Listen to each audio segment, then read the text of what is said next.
Ini banyak kan juga dari kalangan ketua umum partai politik, kemudian juga menteri di era Joko Widodo, Ma'ruf Amin. Nah kalau hari ini untuk posisi wakil menteri atau calon wakil menteri dan kepala badan ini nampaknya lebih banyak diisi oleh kalangan profesional, kemudian juga ada para relawan juga yang pada saat itu memenangkan Prabowo Subianto dan Gibran Rakabuming Raka. Sebenarnya apa pandangan dari dua hal yang terjadi selama 2 hari ini untuk pemanggilan calon menteri dan juga calon wakil menteri? Kita akan tanyakan ke Mas Gun-Gun Herianto. Malam Mas Gun-Gun.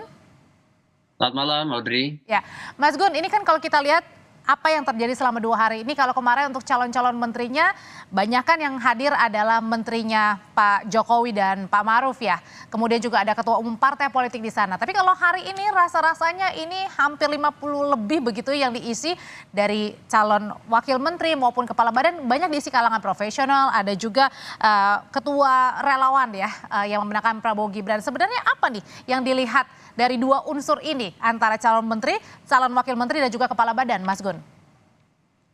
Kalau saya melihat pola rekrutmen ya, dan sekarang ada public expose ya dari presiden terpilih yang akan dilantik 20 Oktober, Pak Prabowo, untuk kemudian menunjukkan ke khalayak luas ya konfigurasi menteri dan calon menteri serta ketua lembaga atau badan. Eh, Kalau lihat polanya, Mbak Audrey, itu saya lihat tidak terlalu berbeda jauh sebenarnya dengan pola rekrutmen calon-calon menteri di rejim-rejim sebelumnya juga. Yaitu pertama diisi line up-nya dari partai politik, begitu ya.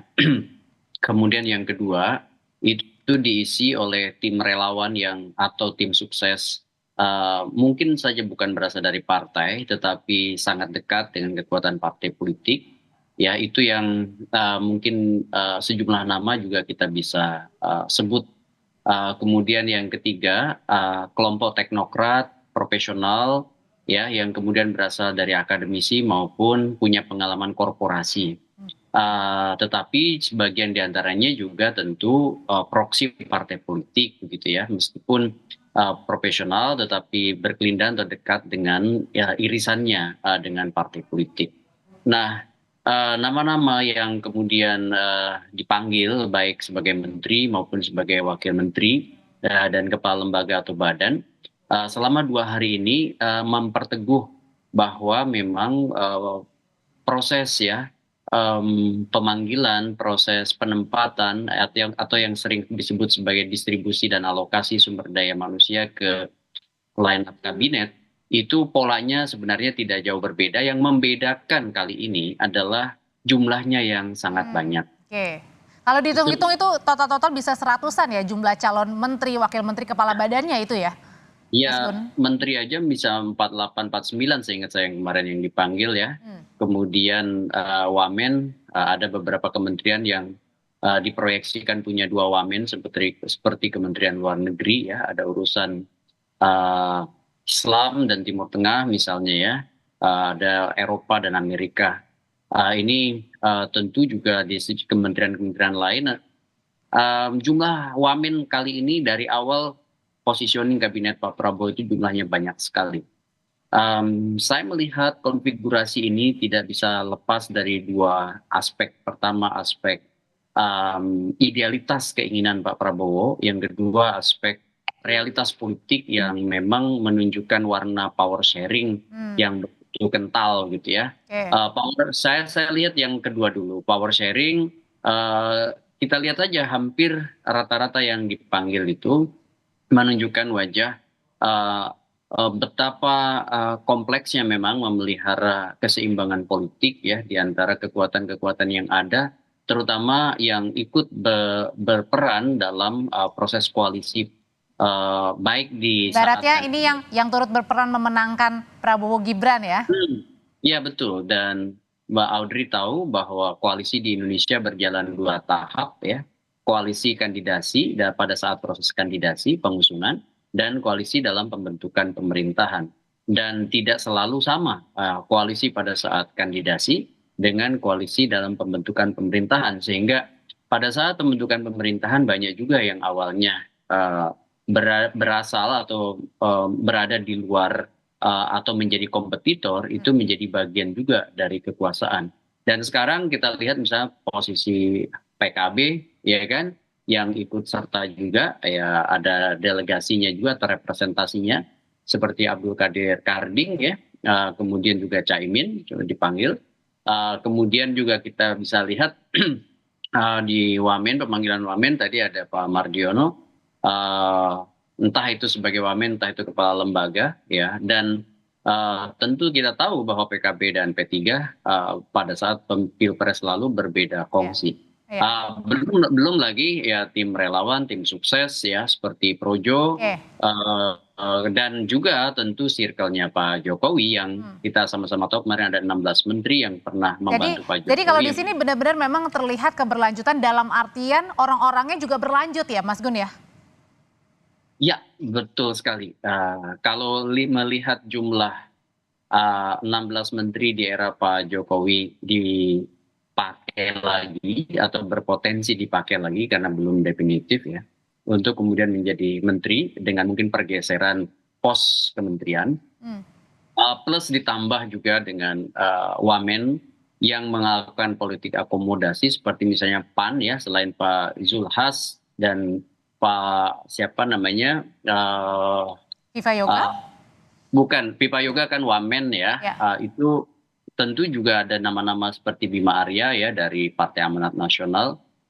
Dan tentu juga dari Bulan Bintang meskipun tidak punya kursi di DPR, tetapi kemudian mendistribusikan selain Pak Yusril itu juga beberapa nama Oke, lain. Mas Gun.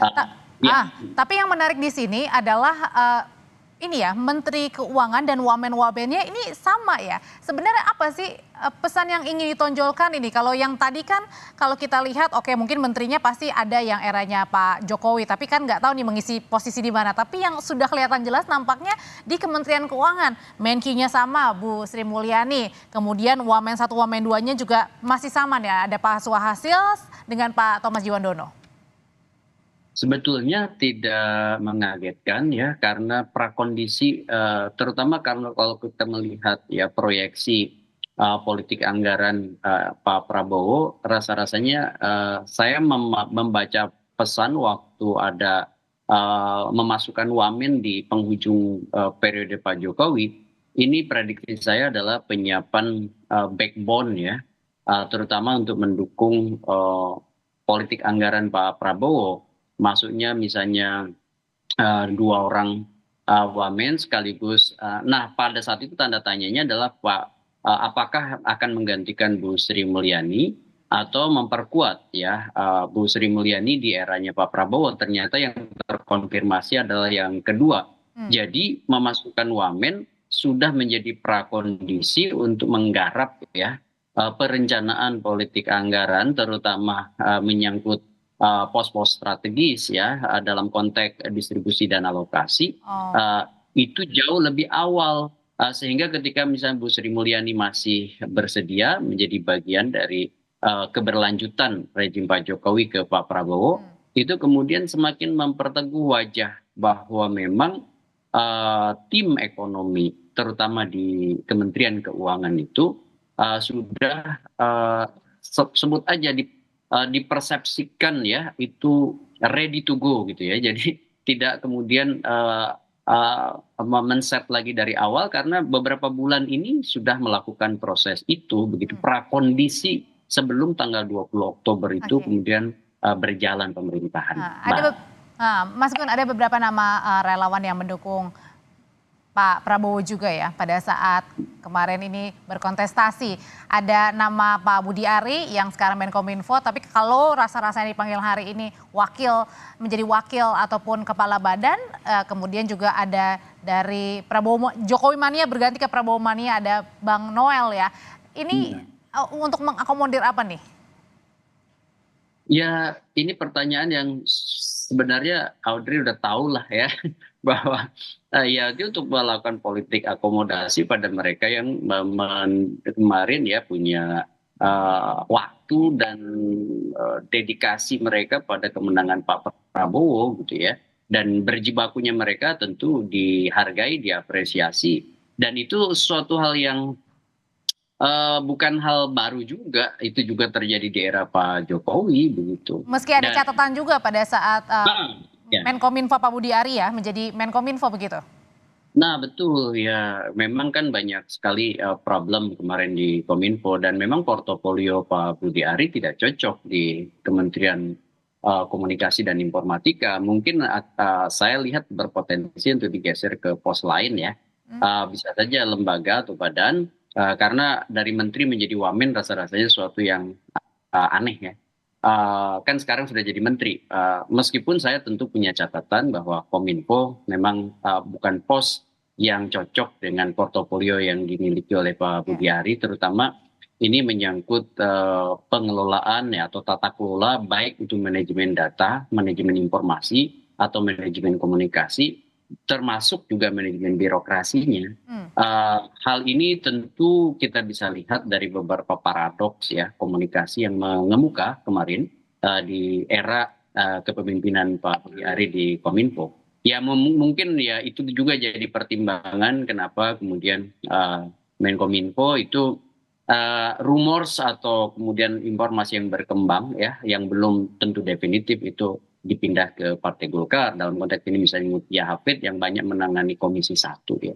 Oke, Mas Gun, ada juga hari ini nama yang mengagetkan. Ada nama Raffi Ahmad, ada juga nama Mas Yovie Widianto, ada nama Mas Giring ya. Ini kan meskipun belum tahu nih nanti akan posisi mana mengisinya. Tapi kalau tadi kita lihat pernyataan dari Mas Raffi, kemudian Mas Yovie ini sepertinya erat kaitannya dengan ekonomi kreatif. Kalau sebelumnya kan ada pariwisata, ekonomi kreatif yang ditonjolkan pariwisatanya pada saat Pak Sandi kan. Nah kalau ini nampaknya kayaknya pengen dipecah gitu ya, kayaknya industri musik begitu dan kemudian seni ini nampaknya ingin ditonjolkan ya, ingin ditonjolkan sekali di eranya Pak Prabowo.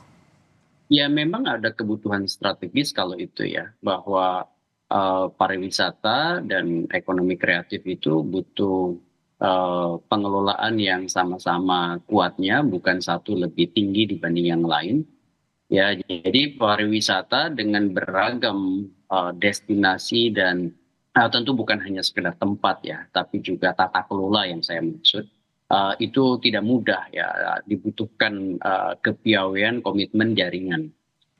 Plus ya, ekonomi kreatif itu kan sekarang menjadi sebenarnya di berbagai dunia, Ya. di berbagai negara di dunia itu menjadi salah satu trigger ya naik kelasnya ya ekonomi sebuah negara dengan Oke. mengelola ekonomi kreatif dari Ya. hulu ke hilir dengan sangat baik. Cuman persoalan orang dengan portofolionya tentu juga harus dipertimbangkan tidak sekedar coba-coba memasang orang. Kenapa? Karena birokrasi itu juga hal yang unik ya. Itu punya culture-nya sendiri ya. Mulai dari Baik. mengelola SDM dengan pengalaman sebagai birokrat ASN di kementerian, tentu berbeda mengelola pengelolaannya dengan sumber daya manusia di korporasi yang dimiliki oleh dirinya sendiri. Oke. Nah itu juga mungkin perlu jadi catatan bagi Raffi Ahmad atau mungkin juga Mas Ya. Yofi, Oke. keunikan-keunikan birokrasi terutama dalam mengelola sumber daya manusia yang ASN sebut saja ya, Ya. dengan Itu juga beragam berbeda ya kompleksitas. Mas Gun ya dengan Iya. mereka yang saat ini punya apa ya, sudah punya ibaratnya sudah punya usaha sendiri gitu ya. Baik, oke Mas Gun, tapi yang pasti adalah setelah hari ini dan kemarin ini calon menteri, calon wakil menteri, calon kepala badan juga sudah dipanggil. Besok rencananya memang ada pembekalan dan kita masih menunggu apakah ada nama kejutan lagi yang akan mengisi posisi menteri, calon menteri ataupun calon wakil menteri atau calon kepala badan. Kita tunggu selalu begitu ya. Terima kasih Mas Gun Gun Herianto, Direktur Eksekutif The Political Literacy Institute yang sudah berbagi pandangan di Breaking News Kompas TV. Salam sehat Mas Gun. Salam